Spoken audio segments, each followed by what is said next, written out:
You're part of Constellation now. Part of our family.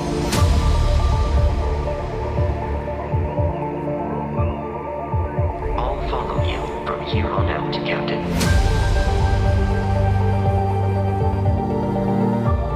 We're all here because we're committed to the biggest question of all. What's out there? Grab jump is ready. I love this part.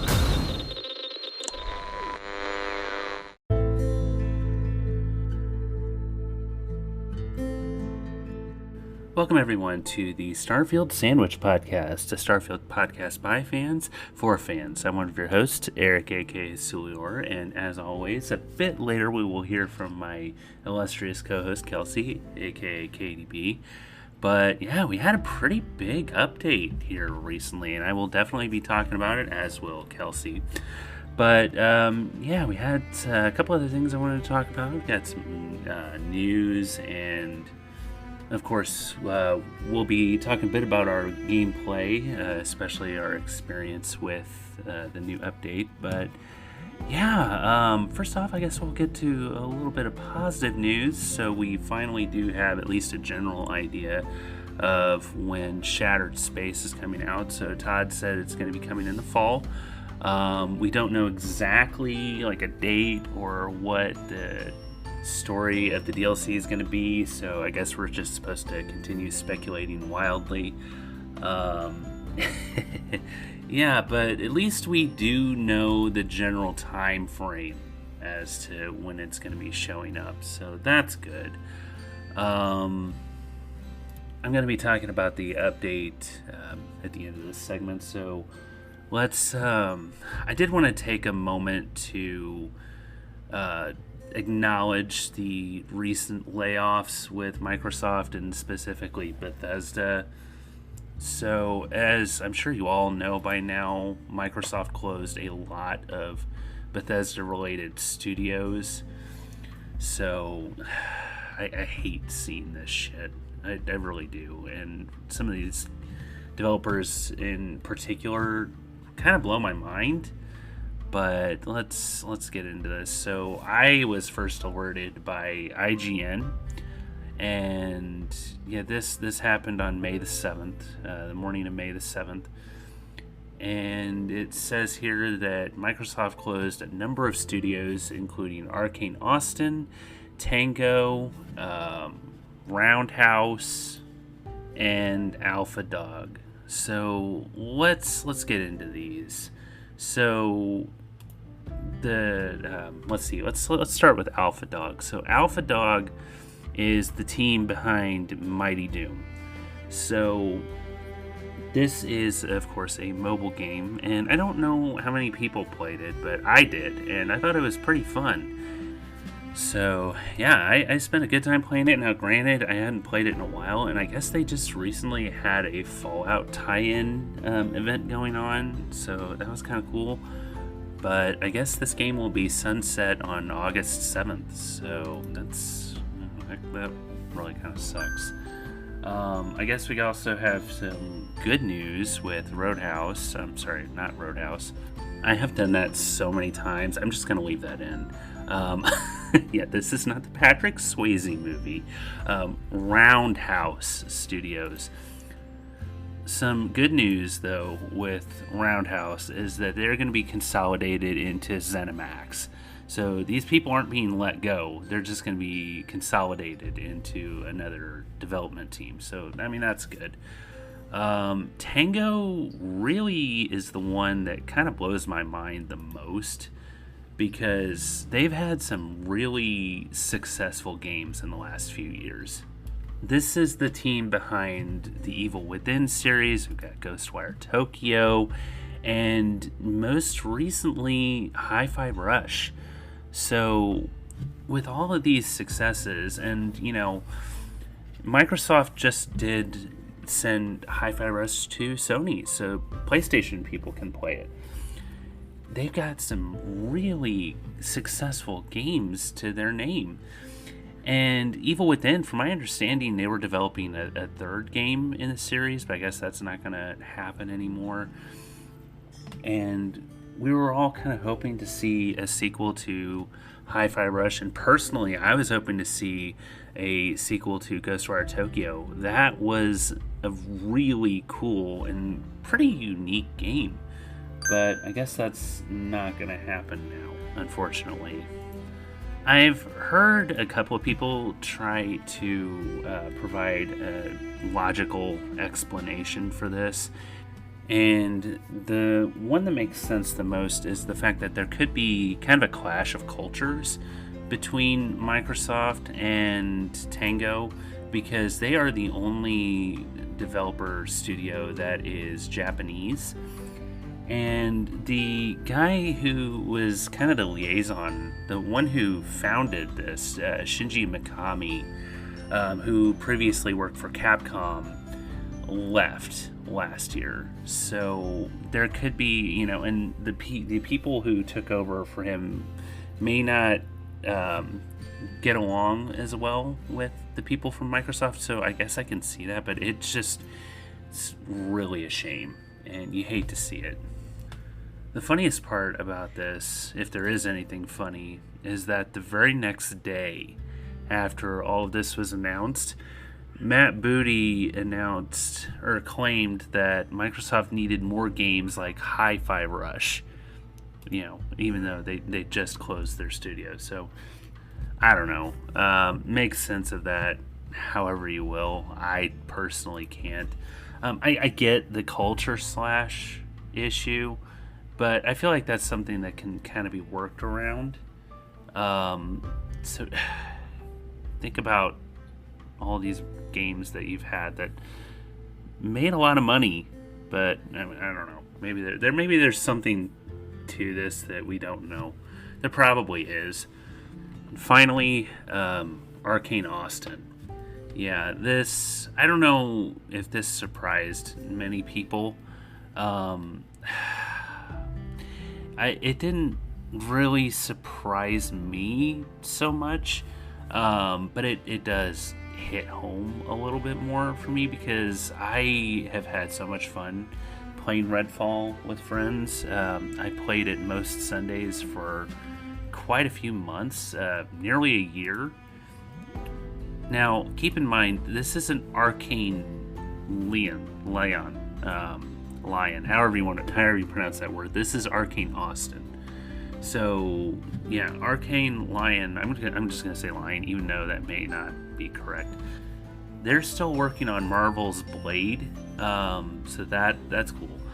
But yeah, this is the studio behind Redfall, and like I said, I loved playing Redfall when I had my sessions with my friends most Sundays. I did play it mostly solo there for a while. Like, I played it solo for 90% of the story, 99% of the story, up until I got to Black Sun. And then one of my friends helped me beat Black Sun, and then I had started playing with friends most Sundays. And I will say, I don't know if I could go back to playing it solo.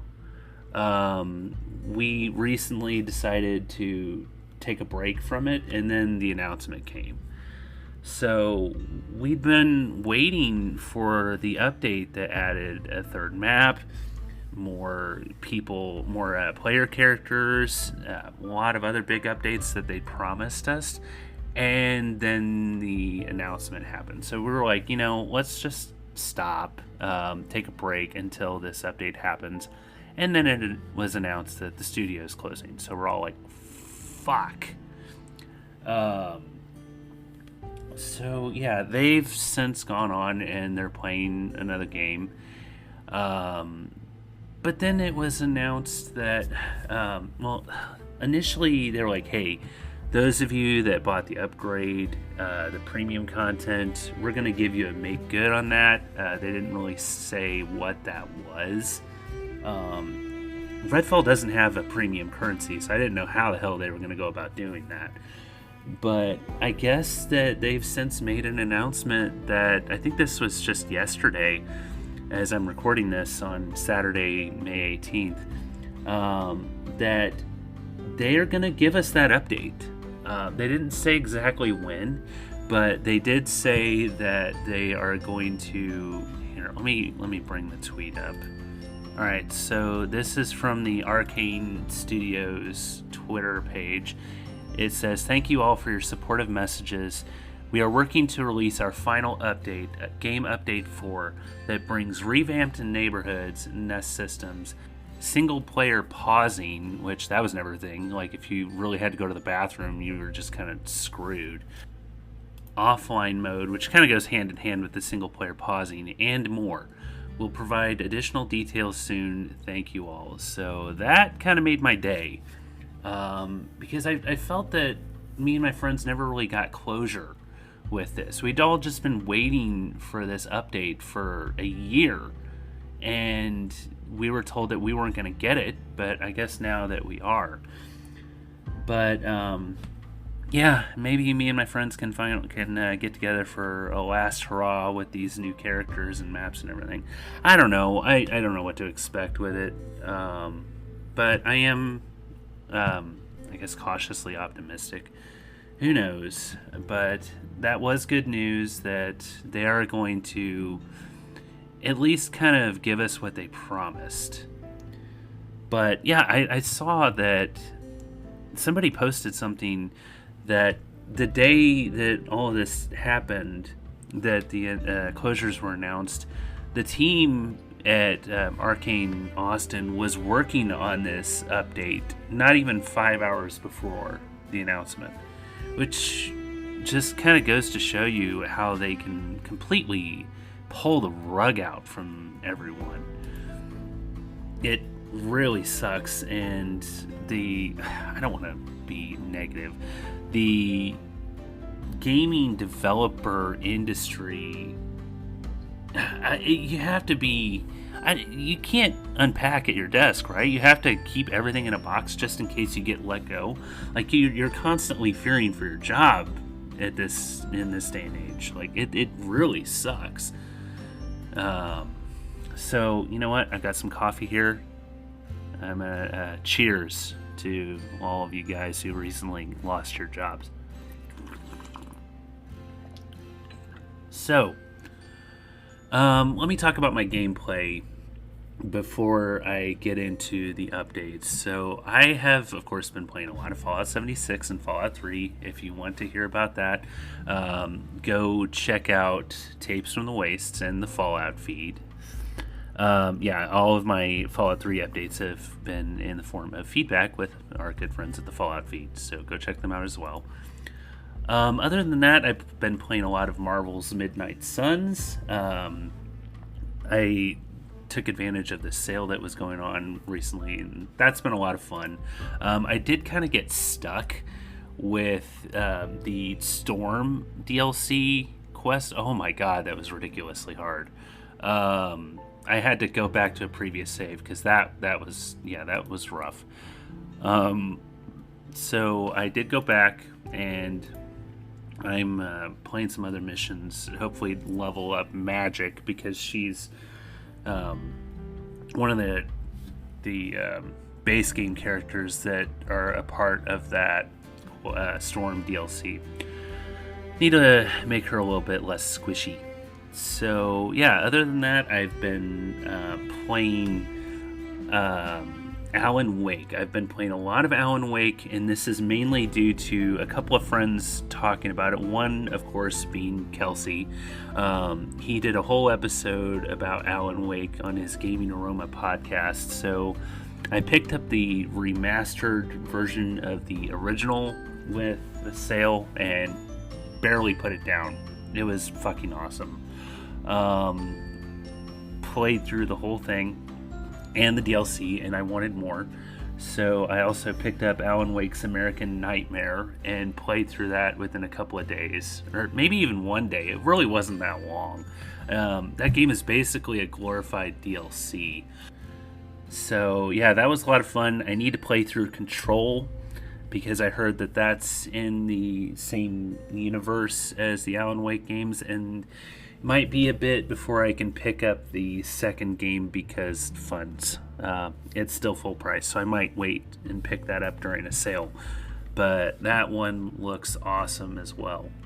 Also played an indie game recently based on the suggestions of a couple of friends called Open Roads. Really, it wasn't a very long DLC. There's not a lot. I mean, there's no combat or anything like that. You're basically just walking around and interacting with your environment to uncover a mystery. And yeah, it's only a few hours long. It was a lot of fun. Really good story. Didn't expect the end, but it made sense. So it's free on Game Pass if you'd like to check it out. And yeah, that's basically most of what I've been playing. I really need to get back in and finish Baldur's Gate because it's getting to the point where I need the internal drive space. So especially with the update to Redfall coming, I deleted it because I didn't expect to play it again after the studio closed and said we weren't going to be getting any more updates. But now we are. So yeah, I need to reinstall that at some point soon. Because I did pick up the DLC, and now I'm going to be getting it. So, let's talk about the big Starfield update. So, I've got the Bethesda.net patch notes here, along with my own experience with it. So, yeah, so first and foremost, the surface maps. This is really game-changing. Before, and I think Kelsey gets into this, the surface maps really sucked. You couldn't even really make sense of it. At least I couldn't. Maybe that's just me. But one of the biggest challenges that I had was finding the ocean. So, yeah, a lot of what I've done in the last few months with Starfield is just explore and take pictures and get all that good survey data for money. And it was always a challenge to find where the hell the ocean was. I don't know, maybe that's just me. My good friend Jessica Starr gave me a pretty good tip on how to find the ocean, and it worked. So that could be user error, but at the same time, I'm loving these 3D texture maps.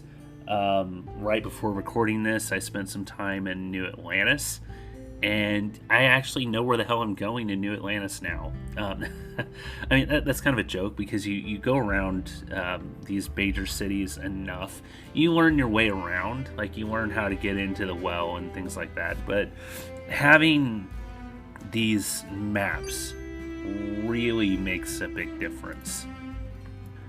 I apologize, my smartwatch keeps going off. That's unprofessional of me. I've got my phone on Do Not Disturb, but that doesn't change my watch. Anyway, I do love these maps. I think they are a very welcome addition, something that we've been asking for since day one. I get what they were going for. They want us to get out and explore kind of like we did in the Morrowind days and stuff like that, but times have changed and people do appreciate a map.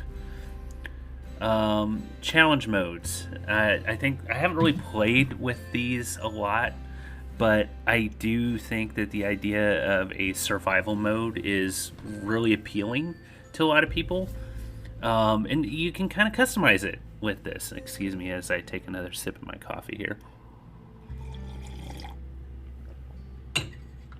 I love that you can actually go through and tweak the settings. And the food and water, like there wasn't really a point to it before now. So I think that's great. I do think that I can see a lot of people going in and playing around with this.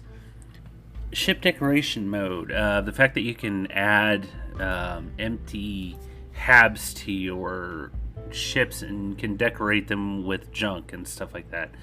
I think that's kind of cool. I'm not really going to take advantage of that because I do love having my set habs, like my bedroom habs and my infirmary, things like that. I do think that that's kind of cool.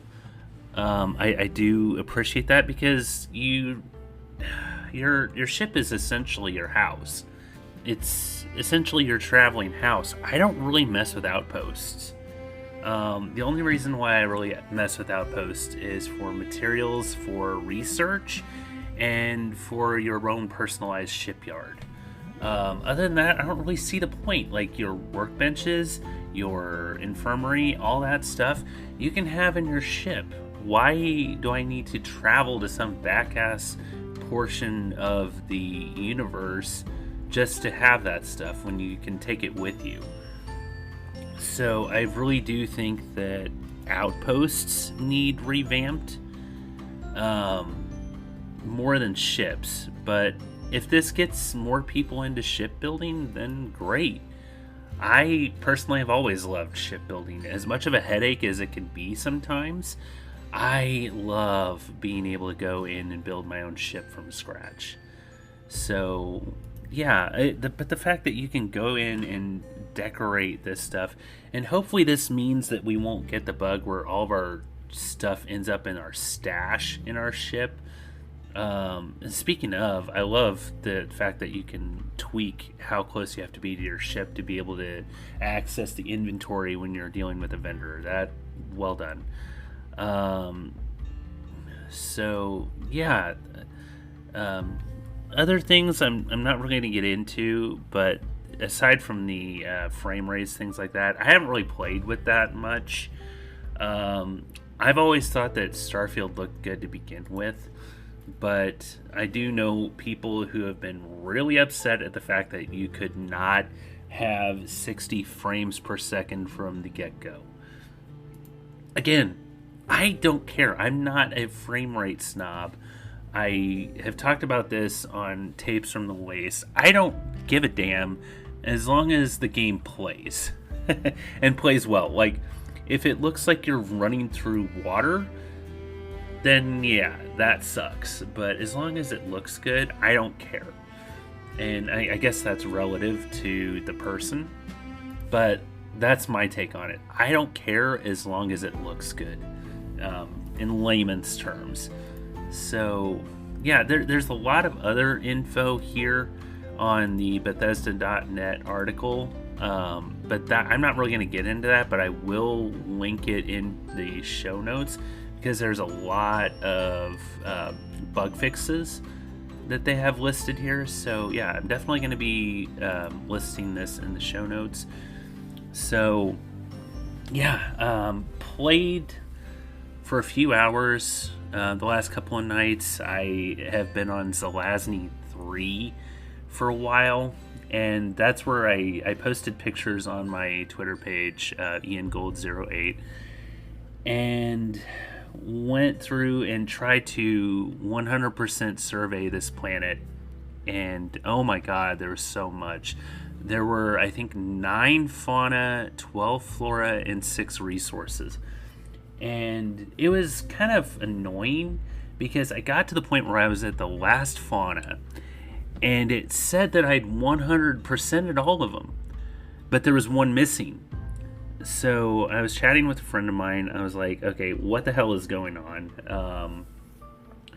I think that this is probably an ocean creature, but I can't find where the creature is. Like, all of the biomes were saying 100%. And she agreed, so she said, here's how you find the ocean, because I couldn't find where the ocean was. I talked about this a bit earlier, but she told me a tip that really helped me find how to get to the ocean, and I completed it, finally, so I can move on from this planet. The survey data for this planet is near 6,000 credits, so it's one of the most lucrative planets that I've surveyed. So yeah, I can finally move on to this planet. I don't really remember how many planets are left in the Zelazny system, but it's been good, and it's been absolutely beautiful. I love Zelazny 3. It's got some really great looking areas.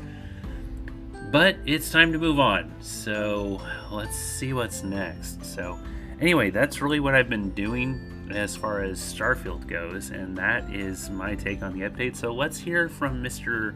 KDB and see what his take is on the update. So, over to you, Kelsey.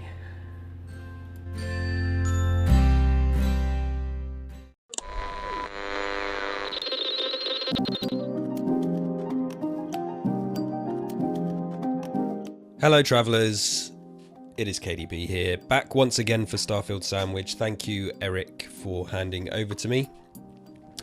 It has been a little while since our previous episode. We of course did our 6 months with Starfield episode. I think that was the last one we did. Yeah, I'm pretty sure it was.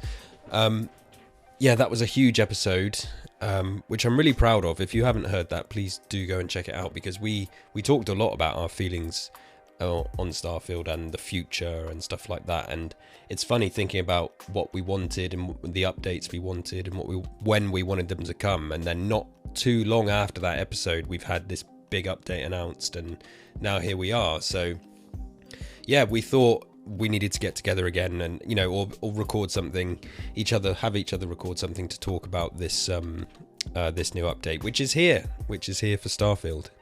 So that's what I'm going to do today. I will try my best not to ramble on and talk utter nonsense, but I hope everybody is okay. Those of you, if you're still playing Starfield, or if you're not. For me personally, I have been dabbling. So I think I said on the 6 months, I was like, I feel like I've got the Starfield bug again, and I definitely had. And I played it, I think the following kind of month after that podcast, I was dipping in and out and playing a lot of Starfield, and finally went through the Unity and started the New Game Plus, which, you know, is as I've said before, like I'm not super jazzed about how the New Game Plus works in Starfield, and that is primarily because you lose everything, and that's frustrating in a game that's so kind of built on gathering resources and building settlements and stuff and all this kind of thing. To just have to do all of that from scratch felt like, yeah, I don't know why they did that. I still don't really know why. So that's why I was reluctant to do it. But I thought, you know what, I'll just go through and start fresh. So that's what I did. And I skipped the campaign and was just playing and just going through and just kind of enjoying Starfield for what it was, checking out some of the miscellaneous stuff that I hadn't seen before, and yeah, really loving my time with it. But back then I was feeling like, right, I am ready for a big update and I'm ready for some big improvements. And I don't think I kind of expected as many as we got so soon. So obviously we are still waiting for the Shattered Space expansion, which we don't have. That's coming in the future. But yeah, since the previous episode, Todd Howard basically confirmed there's a new update coming, and Shattered Space is coming in the fall, or the autumn if you're British like me. Yeah, and it was like, oh great, there's a new update coming, and then they announced it, and I think everybody was kind of taken by surprise. So yeah, kind of before I talk about the update, I suppose just to reiterate and draw a line under my current feeling on Starfield was, go and listen to that 6 months episode. It's all still the same as that, and I was playing it a lot, but again, there wasn't anything that massively kept me wanting to play, you know, every single day. And there was a lot of stuff I wanted to play, and I wasn't redoing the campaign. I was just kind of dabbling and just having fun and chilling in the game, but not creating a new character or anything like that. So yeah, so that's where I kind of sat. And then this update was announced, and it was like, okay, if we put the expansion and story stuff aside, I think when they announced this update, in this update, I saw pretty much every single one of my, I suppose, functional and technical criticisms of Starfield. They were all addressed, for the most part. So I got very, very excited when I saw that this update was coming. And of course, they said that they're working on land vehicles as well. This is also funny because, I mean, I suppose my reaction to this. Okay, so they announced primarily, and Eric's been over this as well. So it's visual updates, performance updates, frame rate options, other things like oh god, I'm completely blanking now. Improved surface maps. There we go. I knew there was a big one. the maps, yeah. Some new gameplay options where you can change the difficulty and stuff, and which makes certain aspects of the game easier, certain aspects more difficult. Ship decorations, interior decorating of your ship. That's good. Tabs to your container menus. The ability to change your traits and appearance after entering the Unity. Now you can of course change your appearance anytime, but the traits, that was something that I had complained about before. Like, I want to try out the new traits without having to start a completely new character and play through.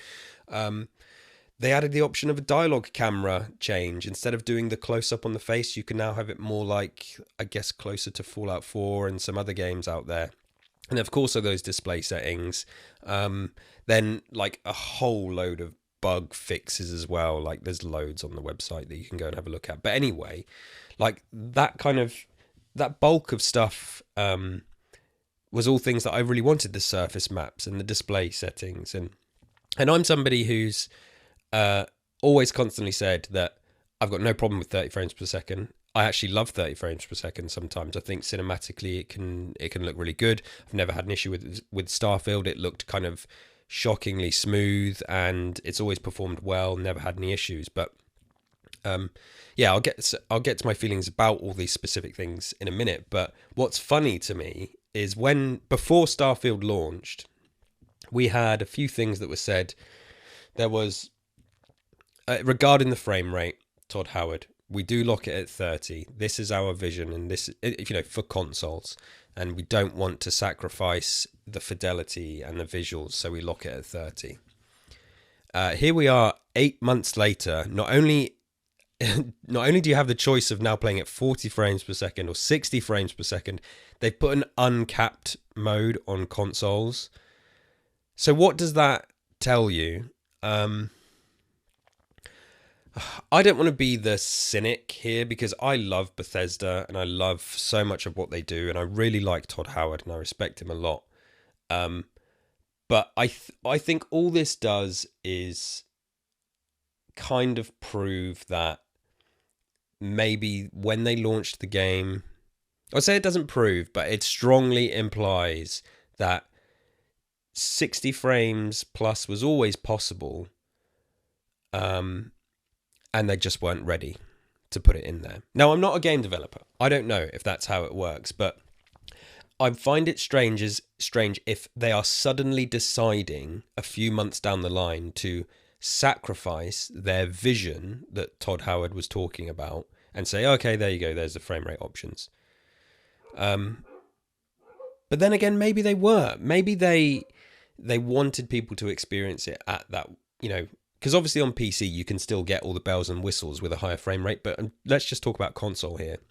Maybe they thought, okay, we can do 60 frames, but it is going to sacrifice certain things, but let's lock it at 30 so people can experience it how we've intended. But now it's been out for a while, they're more like, it's less of a problem now. They saw our vision, now we can free things up a little bit, which is fine. So yeah, it doesn't necessarily prove that it was always possible, I guess, because what I was going to say was, did they launch it too early? And is it more evidence that Starfield was quote unquote rushed out the door? And it definitely wasn't rushed out the door. It definitely wasn't. I'm using kind of, off the top of my head terms there. But yeah, it just kind of makes you think, like, why didn't you do this in the first place? Like, would I have preferred Starfield launched with these modes? Yes. But not at the cost of a stable game and a smooth game and all the visuals. Like I say, I'm like a fidelity snob, really, and I don't mind 30 frames per second. I'm playing Jedi Survivor at the moment, and I'm playing it in 30 FPS mode, in quality mode, because it just looks better. So yeah, it was kind of interesting that they backed down on saying, this was our vision, and now they're like, screw our vision, do whatever you want. Here's an uncapped frame rate for those of you with VRR displays. So that's cool. And from what I understand, changing the frame rate to the higher, it does have an impact on the visuals. Like, I watched a Digital Foundry breakdown. Like, it's not huge. Again, some of this stuff just doesn't matter to people, and it's only if you're really looking for it. I think the most important thing is that the game isn't stuttering too much and it's running smoothly. A bit of foliage and stuff and shadows, it's just, yeah, you kind of take it or leave it. I would love to have the fully fledged experience where possible, and I'm perfectly happy to play on 30. But anyway, so I'll get to my experience with it in a minute. But then also the other funny thing was land vehicles. They've announced that excuse me, you can hear I've got a bit of a chest infection, which is fantastic to be dealing with at the moment. Fantastic when you're trying to talk a lot and record a podcast. They announced land vehicles after Todd Howard was asked about land vehicles, and he basically with a straight face said, no, you don't need it, you've got the jetpack to get around. And it's funny because, as I said, I love Bethesda, I respect Todd Howard, old Tommy Howard. I think unanimously, players and fans and people were like, we really would have liked land vehicles in this game, Todd. Just give us the option. So it feels like land vehicles are definitely the result of feedback and not something they ever originally intended to put in the game. The frame rate stuff, I guess that could be in part result to feedback, but yeah, it's hard to say. But either way, huge updates. The surface maps, again, when the game launched, and I'm on record saying this back in our first reactions and stuff to the game when we were first playing it, there's no excuses for this one. I could not actually believe the game, not that the game launched with it, but yeah, I would have preferred when the game launched, if everyone who's played vanilla Starfield, if you like, when it launched, those blue topography, bland, empty surface maps with no location markers, nobody thought that was good, right? And I can't remember if Bethesda ever tried to justify it or if they just never mentioned it. But to me, that was clear. I don't know. I'm just not buying that was ever the intention. I'm buying that was we don't have time to finish this bit, park it, it's unnecessary, we'll finish it later. Because to go from what we had at launch, which, I mean, there wasn't even a map. There was no map. It looked like a duvet cover. It was just, and I said from day one, like I say, I'm on record, that was unfinished. And I don't know, it would take a lot of convincing for me to believe that was ever their intention for the surface maps. So that was always frustrating when the game launched. But now here we are, months down the line, and we have fully fledged, well, almost fully fledged surface maps. I'm going to talk about them in a sec. But they're here, big part of the update. So that was kind of my reaction to the update. Was there is a mix of stuff in here that kind of is both addressing feedback and some stuff that makes me think, yeah, you just didn't have time to do that in the game and you're now doing it now. And they're both of those are fine. Starfield didn't launch broken. It launched in a state that for me was perfectly acceptable and gave me enough to be going on with, despite my gripes and little issues about display and maps and land vehicles, if you like.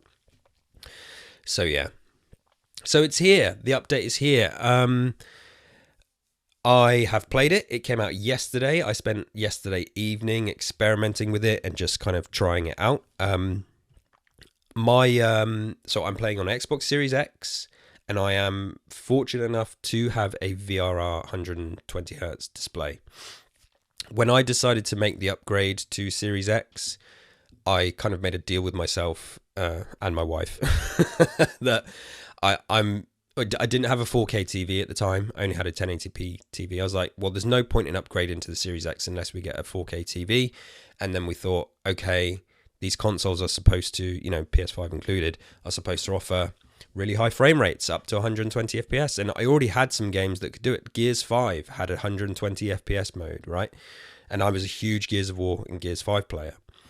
So when I upgraded to the Series X, I also invested in a new TV. And I'm not like a snob with TVs. Like I say, I'm a bit of a fidelity snob, but I don't need OLED. So I don't have an OLED TV. I found a really, really good deal on... this was in 2021, when there were even fewer options for 120 hertz TVs than, there are now, because there's a few more now. HDMI 2.1 was still very new. I found a really great deal on a TV, and obviously TVs are an investment, so we took it as a family investment. My wife used it. To be honest, I'm telling you now, my wife and son use that TV more than I do, so I got kind of shafted on the deal. But so I'm fortunate enough to have a 120 hertz TV, which gives me all the bells and whistles with the Xbox Series X. So yeah, I've got to experiment with these modes, and it's magic. It's absolutely magic. It's so cool to see this game that I love, that I've been perfectly happy playing at, with that really super smooth and super silky, it looks great, 30 frames per second mode Starfield, to just having the option. And I flicked through them all. You've got the options. You can try 40 FPS, 60 FPS and uncapped, and then you choose whether to still prioritize visuals or performance as well. And more games are doing this. More games are giving you these extra options on console, a bit like PC. And sure, it's not exactly the same as PC Ultra settings and stuff yet, but it's nice. It's good enough for me. And it was just straight away, it was like, it made me smile to see the smoothness and the high frame rate there with Starfield. It does have a note on the options that says some screen tearing may happen if you use uncapped frame rate. I didn't really see any. You can see a little bit. I tried a few areas, and this is me trying with the uncapped frame rate and that performance mode, and with visuals on, to seeing what I can retain. But generally, it's what you expect. It's super smooth. It dips a little bit, but it's not stuff that you're really going to notice with a VRR display, because that's the whole point of it. It keeps it nice and smooth. It's why I never saw any stuttering issues on Elden Ring. Elden Ring ran silky smooth for me on my TV. So yeah, super smooth. So nice to finally see that in Starfield. But I settled on what is effectively the default mode, which is 40 FPS, 40 frames per second, with visuals still prioritized. And it's insane to me how much you get out of those extra 10 frames per second. As I've said like 5 times today, I'm perfectly fine with 30 FPS and the filmic look, and especially with a game that's stable and looks as good as Starfield does.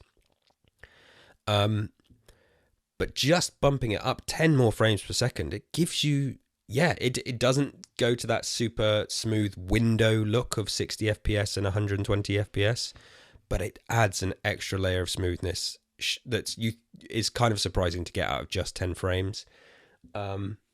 Super smooth. I tried a few different towns and cities and locations, a few different planets, and I'm kind of settled. I think for me, I do not need super high frame rate. I really don't. I'm perfectly happy with less, so I'm sticking with the 40 FPS visuals, and goddamn, Starfield looks good with that.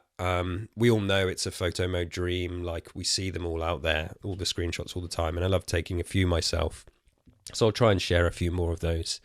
So yeah, that was really, really good to see. The camera, I don't know if I'm alone in this. I don't think I am. I'm one of the few people that liked the revert back to the Oblivion style, Skyrim and Oblivion style camera for the dialogue, right? It does it in Skyrim, right? Yeah, you like Fallout 3, Oblivion, the old school zoom in on the face. Like, I like that. It's a stylistic choice that I think sets Bethesda apart. I appreciate it can look a bit weird sometimes, but we love Bethesda for their weirdness. But I've tried it without the dialogue camera, and yeah, it's as you'd expect. I guess it keeps it less immersion breaking. I don't think the zoom in camera is immersion breaking, but it definitely is video gamey. Whereas just not having that on makes it feel a bit like every other game out there. It feels a bit like Fallout 4. Not my personal preference, but tried it out. Looks great. Works great. No complaints. I'll leave it. I'm going to leave it that way for a while, just to kind of experience Starfield from that new dynamic. But yeah, I really don't mind the old dialogue zoom in camera. So yeah. My favorite thing, I think, without a doubt, is these gameplay settings and the buffs and nerfs to XP you get. I mean, this is stuff that these kind of, essentially for those that don't know, you can go through and change difficulty across things like combat, ship combat, whether eating food and drink has any effect, whether you get thirsty and hungry, kind of like survival mode, like a survival mode light. Carry weight, whether ammo has weight, little things like that. There's a huge load of stuff in the menus to tinker with. And each one, and they have multiple options, and some will give you like a +2 XP, +4 XP, +6 XP, the harder you go. And it has the hard difficulty. They have a new extreme difficulty mode as well. And then if you make stuff easier, you get -XP. So you can play around with it. And I've ended up on a bunch of settings, which I'll share a screenshot of on the Starfield Sandwich Twitter account, which is currently giving me a 14% XP boost, which is effectively me trying to make the game quite, a fair bit harder. Not playing it on extreme. I was previously playing on very hard, but in this instance, I've switched back down to hard and just to see how I get on. I don't have amazing weapons right now, so yeah, we'll see how I get on. But yeah, this is something I want them to apply this to every game. We're seeing a lot of updates across the Bethesda games. You think about what Fallout 4 is doing at the moment, and it feels like these updates are working in tandem with each other, because Fallout 4 has had very similar visual and display setting update options as well. I wonder if there's a way they can add these kind of gameplay options into Fallout 4, increase your carry weight, ability, and whether ammo, weighs something, and all this kind of stuff. I would love to see that translate across to Fallout 4. It just, again, it's a whole new way to make the game your own and suit your playstyle. And we are seeing some other games do that. Jedi Survivor has a ton of difficulty tweaks and settings. Prince of Persia, I played this year, has difficulty tweaks and settings. What else is it playing? Even like the game my son's playing, that Crab's Adventure game, which is like Crab Souls is the nickname, because it's like a Dark Souls game, but you play as a crab. There's a ton of ways to make the game easier and more difficult. And I love this. As games become more advanced and can do this sort of stuff, and gone are the days of just, easy, normal and hard. We're also seeing games remove difficulty achievements as well, which I'm happy with, because I can't be bothered to play on the super hard difficulties to get achievements. But I know that, some people will be annoyed that they're not getting their hard difficulty achievements. Kind of means there's no incentive to play on the harder difficulties, really, unless you're kind of like a masochist, which is fine. Some people are. And I'm playing Starfield on hard. So yeah, I kind of contradicted my own point there. But anyway, so that, for me, this is the best thing about this update. These gameplay tweaks they're so good. They could do more as well. They could change other things, like they could maybe tweak the effects that certain armor has and stuff like that. I don't know. There's lots of stuff they can do. But yeah, really cool to see. And I had so much fun playing, in Starfield last night. Like, one of the main things I did was, so obviously I now become thirsty, malnourished and dehydrated. So I actually have to eat and drink. And that was adding... Yeah, was adding an extra dynamic that was making me actually have to use the shops and the bars and stuff, which is stuff that I just never did before. What I will say is everything at the moment, like if you need to be fed, you can eat literally a stick of celery and you're fed for 30 minutes, and that gives you the same as eating like a chicken meal or something. I think that needs tweaking. Surely like a stick of celery should keep you fed for 15 minutes and a chicken meal keeps you fed for 3 hours, right? So there needs to be some tweaks there. Might tweet Bethesda about that. But yeah, the system itself is fine. And I'm really enjoying using that. So yeah, having an absolute blast. Like, it was a couple of hours I spent on Starfield last night playing with these new features, and I was smiling and really, really having fun with it. Building. This is what I haven't done yet. I'm looking forward to... This is basically next on my agenda. Like, because, yeah, there wasn't much point to really hang out in your ship before, but now there is. I'm looking forward to making a custom ship. I think you could spend a lot of time in your ship now, and The base building is stuff that I'd sort of dabbled with and done a little bit, but I feel like now custom ships and custom bases together, there's just a whole other world of opportunity for builders. And I'm not like a pro builder in these games or anything, but I do like doing it sometimes. Looking forward to trying it out and maybe emulating, trying to recreate some famous ships and making a proper man cave, if you like, in my ship. See if we can make a little retro corner. There's a ton of retro tech you can get in this game, right? Like the videotapes and things. Make a little retro corner on my ship. I might do that. God, what am I talking about? I'm definitely talking nonsense now. I said I wasn't going to, but I am talking nonsense. Yeah, just kind of blown away, like, at all the quality of life that's come with these updates so far. Oh, the maps. Yeah, here we go, the maps. So I do have something to say on the maps.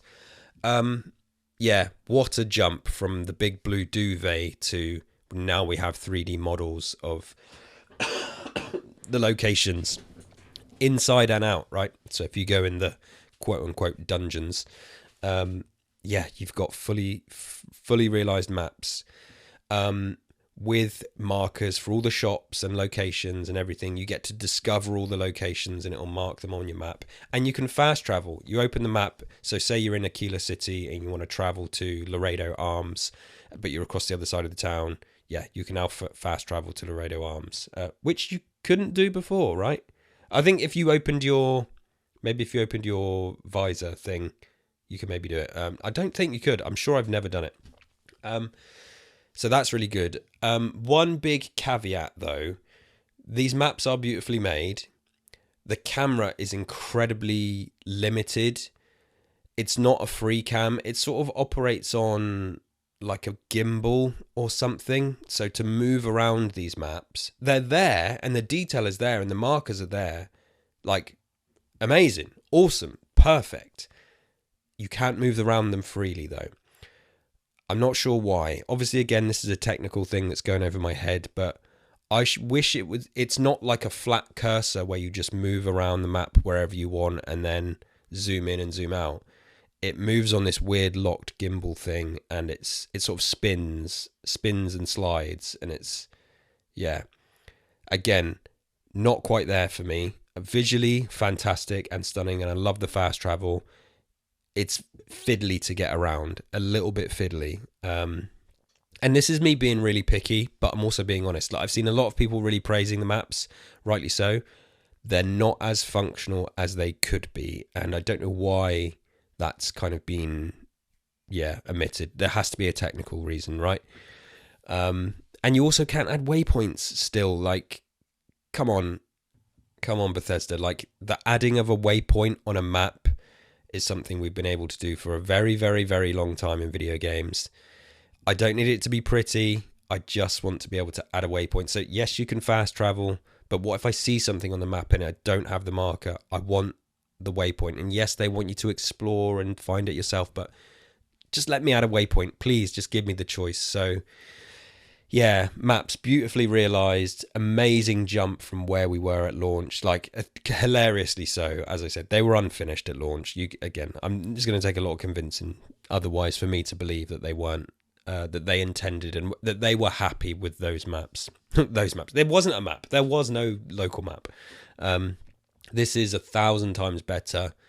Couple of little caveats. It's very fiddly to move around and look around. I want to be able to zoom right in. Let me zoom right in. I don't care if the texture isn't super high res. I don't need that. I just want to be able to zoom in. I want to be able to move where I want to move on the map. So please let me do that, Bethesda. Let me add waypoints and I'm yours.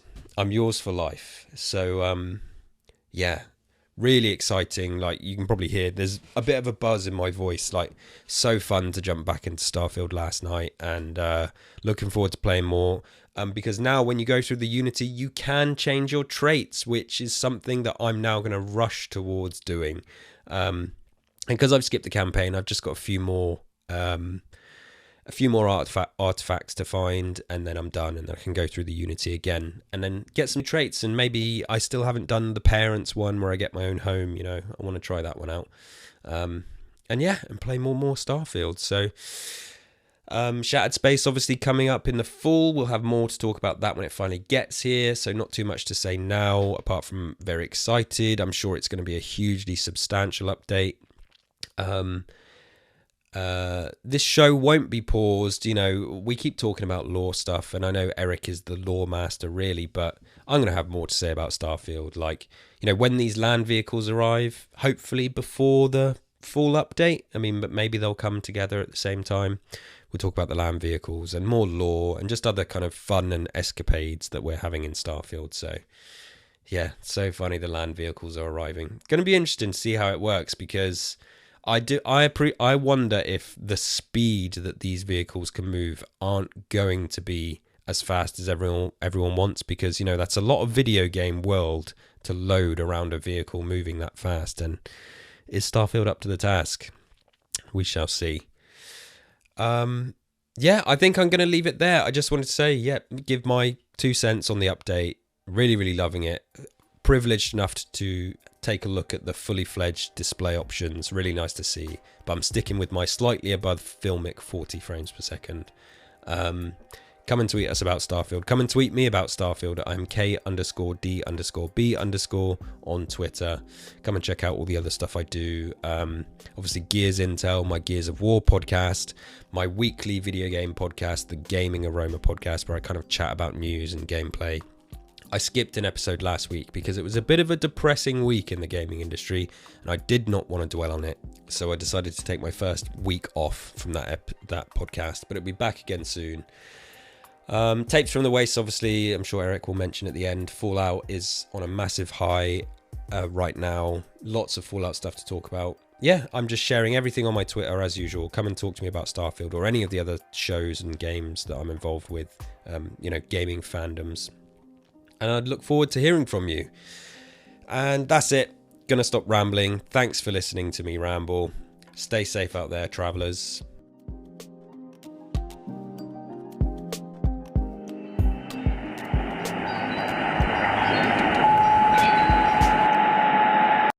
Thank you so much, Kelsey, for everything you do, as always. Some great insight there. And thank you guys for joining us this episode. It's been a while, like he said, since we'd put out an episode. We both have been pretty busy with a lot of things. Kelsey, as he mentioned, has his now weekly podcast called The Gaming Aroma. Definitely check that out. Always a great listen. As well as Gears Intel, First Aid Spray, and 2 Carrots. A lot of stuff going on with Mr. KDB there. And you can also find him on Twitter at K_D_B_. He doesn't tweet the most frequently, but he is definitely on there once in a while. And with me, you can also find me on Twitter, as I mentioned earlier, at IanGold08, as well as Blue Sky. And you can also find my other shows, Tamrielic Adventures and Super Nintendo. I haven't really put out an episode of those, either of one of those, in a while. I really would like to, but time. I have been streaming quite a bit on Twitch, especially now. We've got the May Wes Johnson Alzheimer's Foundation going on right now. We're raising money for Alzheimer's research. I'm actually going to be taking part in an obstacle course with my good friend Captain Mal's Radx Games. We're streaming that on Shred's Twitch page, twitch.tv/ElgatoPub. It's going to be over by the time you guys listen to this, but hopefully she will save the VOD, and you'll find it on some other platform. Maybe she'll post it on YouTube. It's going to be a lot of fun. I'm really looking forward to that. But yeah, it's all to raise money for Alzheimer's research. So definitely get out there and donate if you're able to. I'm also going to be in a couple of upcoming machinimas. I don't know how much I can say about those yet, but yeah, I will give you guys the info as soon as it's made available. And also check out Tapes from the Wastes, the podcast that I also do with Kelsey. So A lot of Fallout-related stuff going on right now. Apparently Fortnite is going to be doing a Fallout-themed event. Might actually get me in there to play it. I don't know. It's giving people some nuclear winter vibes, which hopefully that'll scratch that itch. Anyway, I'm sure we will be talking about that on the next episode of Tapes from the Waste, and we will be talking about more Starfield in the near future, especially when the Shattered Space info comes out. More info about that when it becomes available. So until next time, as always, stay safe out there, Spacelanders.